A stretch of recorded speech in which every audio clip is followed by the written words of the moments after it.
discover some more circle theorems so that we can solve all types of geometrical problems. We discovered these 4 theorems in part 1, so if you aren't familiar with some of these, watch that video first. Before we start, you should know what all of these key terms mean. If you aren't sure, watch that video first. So let's get discovering some more theorems.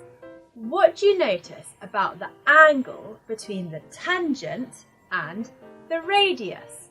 Remember that a tangent is a line that touches a circle at only one point.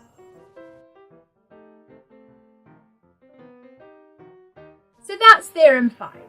The angle between a tangent and a radius is 90 degrees. What do you notice about the lengths of the tangents?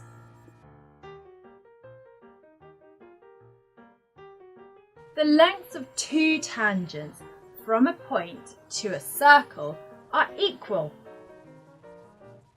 This is useful to bear in mind, as it means you have 2 identical triangles. So we've got tangents and radius give 90 degrees, and we've got 2 tangents of the same length. There's just one final thing to learn about tangents and circles. Can you see what's happening with the angles? This theorem is known as the alternate segment theorem. The angle between a tangent and a chord is equal to the angle in the alternate segment. I've always just thought of it as the angle that's furthest away. So it can't be this angle because it's next to it, and it can't be this angle because it's on the same line. So that means it has to be this angle, the alternate segment theorem. So this one can be tricky to remember. Maybe you want to write it down somewhere that you'll see it a lot, like on the back of your bedroom door. So we've now covered nearly all of the theorems. All we have left to look at is the final 2 theorems to do with chords, which we'll see in part 3. Can you remember all 3 theorems that we've looked at in this video? Pause the video, jot them down, making sure you use the correct terminology, and click play when you're ready to check. How'd you get on? So here are 3 questions for you to do.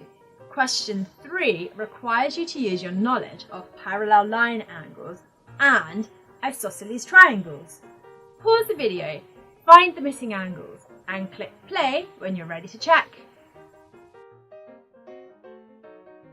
How did you do? So there we have 7 circle theorems. When you're on your way home from school or waiting in a queue, see how many you can remember. In part 3, we're going to discover the final 2 theorems that are to do with intersecting chords.